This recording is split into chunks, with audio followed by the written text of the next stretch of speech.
Compréhension orale. 10 questions du niveau A1+ au niveau C1, C2. Pour cela, on va s'appuyer sur un document réel, un discours du président de la République réalisé lors de la COP 27 en Égypte. C'est donc une thématique de diplomatie et environnement dans le même document. Sur ces 10 questions, 8 seront de type QCM. La question et 3 possibilités de réponse, une seule est correcte. Les 2 dernières, pour les niveaux C1, C2, vous devrez écrire la réponse. Voilà pourquoi on vous recommande de prendre un stylo et un cahier pour prendre des notes. Pour chaque niveau, on va projeter les questions à l'écran et vous pourrez écouter un extrait du document 2 fois. Ensuite, bien évidemment, je vous donnerai la réponse et les explications. Alors, vous êtes prêts? Eh bien c'est parti, on attaque!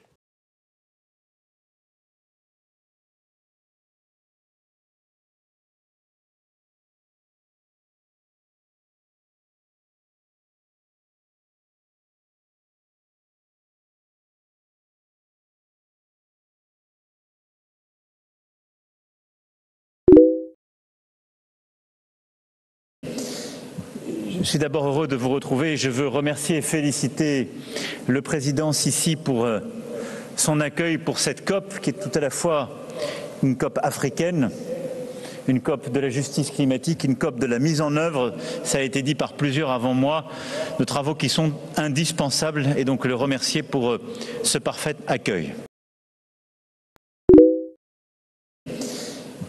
Je suis d'abord heureux de vous retrouver. Je veux remercier et féliciter le président Sisi pour son accueil pour cette COP qui est tout à la fois une COP africaine, une COP de la justice climatique, une COP de la mise en œuvre, ça a été dit par plusieurs avant moi, de travaux qui sont indispensables et donc le remercier pour ce parfait accueil.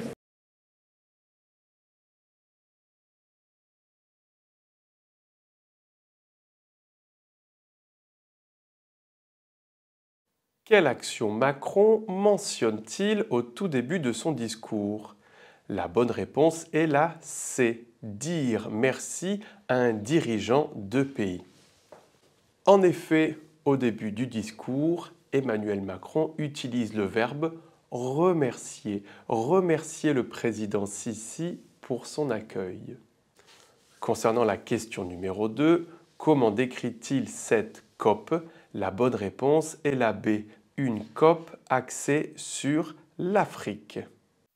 Puisqu'il dit tout simplement que cette COP est axée sur la COP africaine.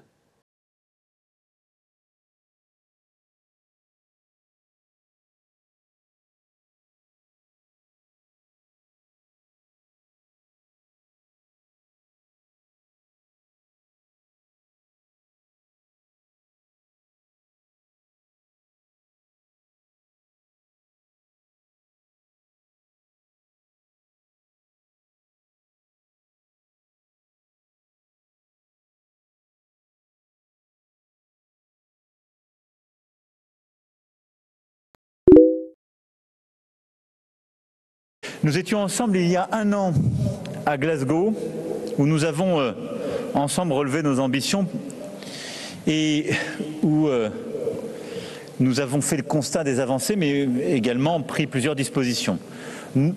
Tout ce qui a été dit à Glasgow reste et doit rester valable. Parce que même si notre monde n'est plus le même, le climat ne saurait être la variable d'ajustement de la guerre lancée par la Russie sur le sol ukrainien. En effet, l'agression de la Russie contre l'Ukraine a non seulement ramené la guerre sur le sol européen, mais elle a aussi plongé le monde entier dans une grave période d'incertitude, de tensions énergétiques, alimentaires, de difficultés ajoutées à difficultés, en particulier pour nombre de pays du continent africain et du pourtour méditerranéen.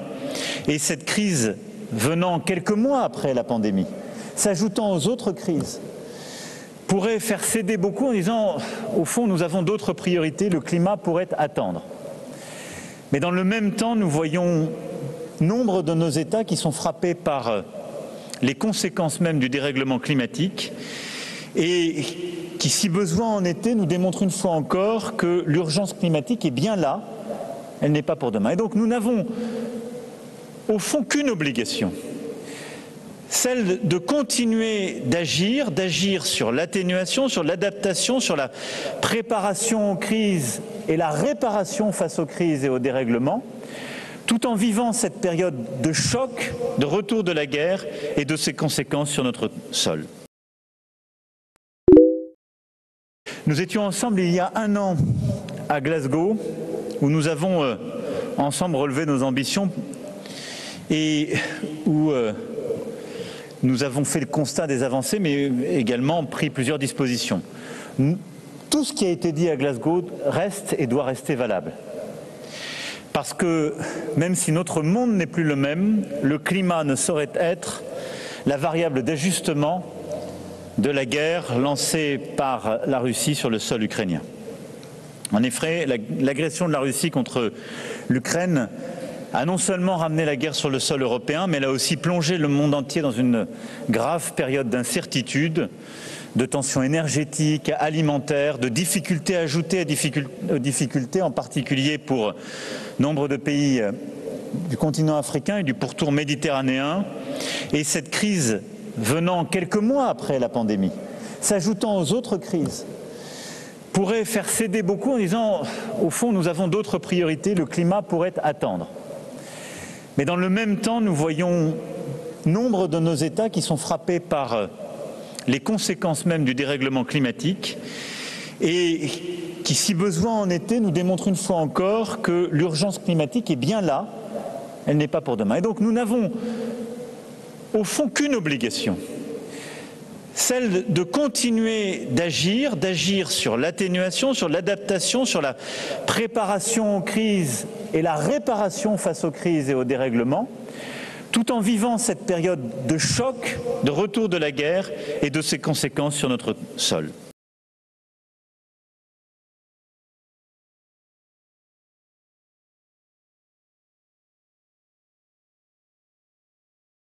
Numéro 3. Quelle période sépare son discours de celui de Glasgow? La bonne réponse est la B, 12 mois, puisque il indique dans son discours que la dernière fois, il y a un an, nous étions à Glasgow. Numéro 4. Quel climat émotionnel associe-t-il à la crise énergétique et alimentaire? Réponse B, un climat de doute. Puisque, selon Macron, le conflit en Ukraine a plongé le monde dans un climat d'incertitude. L'incertitude, le doute.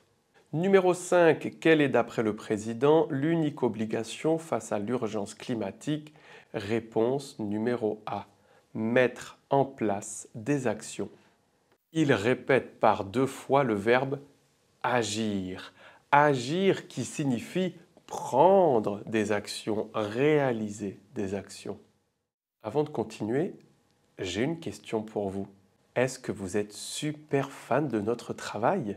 Si oui, alors on vous encourage à devenir membre et à profiter de nombreux avantages pour seulement 6 € par mois. Des podcasts, des vlogs, mais surtout des ateliers en direct 3 fois par semaine avec les professeurs de French School TV. Pour 6 € par mois, 3 ateliers en direct chaque semaine. Pour devenir membre, c'est très simple. Allez sur la page YouTube de French School TV et cliquez ici sur « Rejoindre ». Ensuite, il suffit de se laisser guider. Allez, on reprend.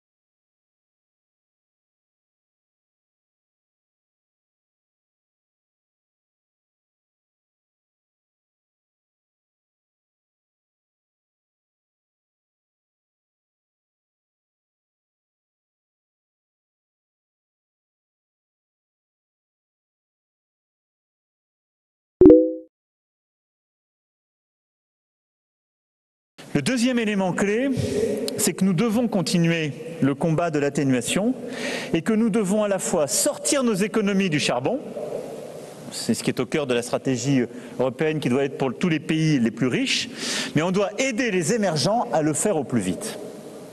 Et c'est un point clé si nous voulons réussir la stratégie d'ensemble et les accords de Paris. Et donc on doit tenir le cap de cette stratégie. C'est pourquoi je crois tout particulièrement à ce que nous avons lancé ensemble autour de Glasgow, ces partenariats des JETP, qui permettent de planifier cet effort pour les plus grands consommateurs et qui est véritablement clé pour cette stratégie d'atténuation. Nous avons fait un premier pas important avec l'Afrique du Sud. La France investira 1 milliard d'euros pour accompagner cette action sur ce chemin et donc sortir du charbon et aider justement l'Afrique du Sud avec une stratégie qui repose sur le renouvelable, le nucléaire, les économies d'énergie pour sortir du charbon. Et nous voulons intensifier cela, c'est ce que nous mènerons avec l'Indonésie, avec l'Inde, avec le Sénégal, mais il est clé que nous devons aller plus loin et plus fort. La révolution énergétique est possible et elle passe par cette stratégie avec les émergents. Elle passe aussi par une action que nous voulons mener avec plusieurs autres pays. L'Inde a donné le là avec une stratégie très ambitieuse. Le Kenya comme le Rwanda ont aussi ouvert des stratégies très ambitieuses sur ces matières en ayant véritablement des stratégies renouvelables accélérées et que nous continuerons d'accompagner très fortement parce que, là aussi, les énergies renouvelables sont de moins en moins chères, de plus en plus sûres et évidemment moins carbonées que les autres. Et dans ce contexte que nous vivons, elles démontrent toute leur pertinence. Le deuxième élément clé, c'est que nous devons continuer le combat de l'atténuation et que nous devons à la fois sortir nos économies du charbon, c'est ce qui est au cœur de la stratégie européenne qui doit être pour tous les pays les plus riches, mais on doit aider les émergents à le faire au plus vite. Et c'est un point clé si nous voulons réussir la stratégie d'ensemble et les accords de Paris. Et donc on doit tenir le cap de cette stratégie. C'est pourquoi je crois tout particulièrement à ce que nous avons lancé ensemble autour de Glasgow, ces partenariats des JETP, qui permettent de planifier cet effort pour les plus grands consommateurs et qui est véritablement clé pour cette stratégie d'atténuation. Nous avons fait un premier pas important avec l'Afrique du Sud. La France investira 1 milliard d'euros pour accompagner cette action sur ce chemin et donc sortir du charbon et aider justement l'Afrique du Sud avec une stratégie qui repose sur le renouvelable, le nucléaire, les économies d'énergie pour sortir du charbon. Et nous voulons intensifier cela, c'est ce que nous mènerons avec l'Indonésie, avec l'Inde, avec le Sénégal, mais il est clé que nous devons aller plus loin et plus fort. La révolution énergétique est possible et elle passe par cette stratégie avec les émergents. Elle passe aussi par une action que nous voulons mener avec plusieurs autres pays. L'Inde a donné le là avec une stratégie très ambitieuse. Le Kenya comme le Rwanda ont aussi ouvert des stratégies très ambitieuses sur ces matières en ayant véritablement des stratégies renouvelables accélérées et que nous continuerons d'accompagner très fortement parce que, là aussi, les énergies renouvelables sont de moins en moins chères, de plus en plus sûres et évidemment moins carbonées que les autres. Et dans ce contexte que nous vivons, elles démontrent toute leur pertinence.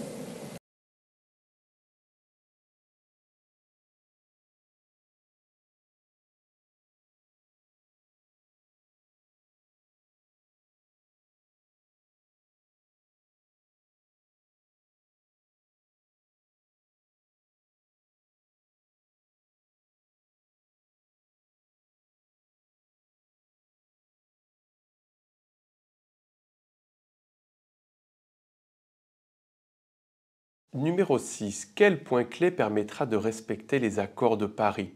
Réponse C. Sortir des énergies fossiles et aider les pays pauvres à le faire aussi. Le dirigeant français parle de sortir du charbon, qui est une énergie fossile, mais aussi aider les pays émergents à le faire au plus vite. Numéro 7. Quel est l'objectif de l'investissement de la France en Afrique du Sud? Réponse B. Mettre en place des mesures énergétiques. Entre autres, développer les énergies renouvelables, le nucléaire et essayez de sortir du charbon au plus vite. Numéro 8. Quels sont les 3 avantages des énergies renouvelables selon le président? Réponse A. Le prix, la sécurité et l'impact sur la planète. Il indique que les énergies renouvelables sont de moins en moins chères, de plus en plus sûres et moins carbonées que les autres. Attention, maintenant, on va vous demander de répondre à ces 2 dernières questions par écrit. Écoutez bien et prenez des notes.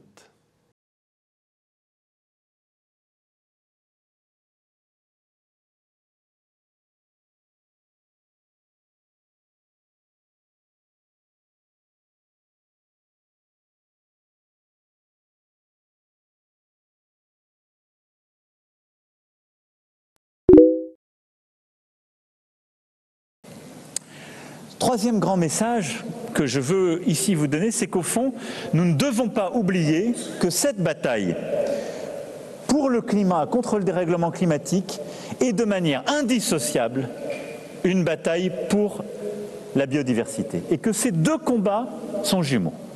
Et je le dis avant le rendez-vous important de Montréal, et je le dis après les One Planet Summit que nous avons tenus depuis le début de l'année 2021 sur ces sujets. Nous le savons, la nature est notre meilleur allié pour atteindre les cibles de l'accord de Paris. Climat, biodiversité sont 2 faces d'une même médaille et 2 faces qui démontrent aussi que les pays qui sont vus souvent comme les plus pauvres sont des solutions à la lutte contre le dérèglement climatique. Les pays qui ont des réserves de biodiversité, qu'elles soient marines ou terrestres, ont des réserves de puits de carbone absolument inestimables. Et il nous faut les aider à les préserver, il nous faut les aider justement à apporter ces solutions basées sur la nature. Troisième grand message que je veux ici vous donner, c'est qu'au fond, nous ne devons pas oublier que cette bataille pour le climat, contre le dérèglement climatique, est de manière indissociable une bataille pour la biodiversité. Et que ces 2 combats sont jumeaux. Et je le dis avant le rendez-vous important de Montréal, et je le dis après les One Planet Summit que nous avons tenus depuis le début de l'année 2021 sur ces sujets. Nous le savons, la nature est notre meilleur allié pour atteindre les cibles de l'accord de Paris. Climat, biodiversité sont 2 faces d'une même médaille et 2 faces qui démontrent aussi que les pays qui sont vus souvent comme les plus pauvres sont des solutions à la lutte contre le dérèglement climatique. Les pays qui ont des réserves de biodiversité, qu'elles soient marines ou terrestres, ont des réserves de puits de carbone absolument inestimables. Et il nous faut les aider à les préserver, il nous faut les aider justement à apporter ces solutions basées sur la nature.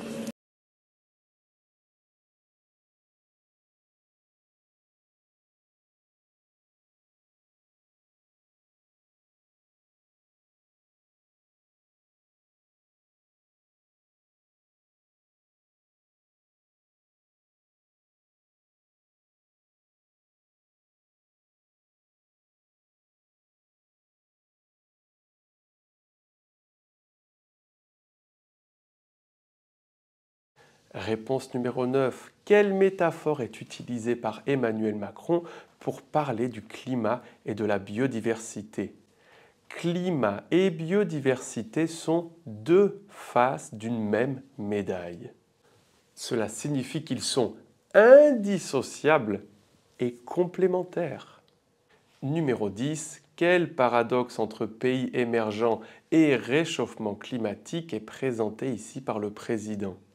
La réponse, les plus pauvres sont les mieux à même d'apporter la solution. En effet, les pays qui sont vus comme les plus pauvres sont en réalité ceux qui réellement peuvent nous aider à sortir de la pollution et à développer les énergies renouvelables pour limiter le dérèglement climatique.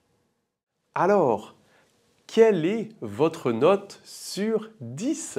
S'il vous plaît, écrivez-la dans les commentaires et surtout, dites-nous si ce type de vidéo vous plaît et vous voulez que nous en fassions d'autres sur d'autres thématiques par exemple. Bien évidemment, avant de nous quitter, on vous invite à nous mettre un super j'aime, à vous abonner si ce n'est pas encore fait pour pouvoir participer à nos cours totalement gratuits tous les jeudis à 14 h et pour continuer à travailler le vocabulaire de l'environnement, on vous laisse ici des vidéos. Pour devenir membre, c'est juste là et pour s'abonner, c'est juste ici. Salut tout le monde!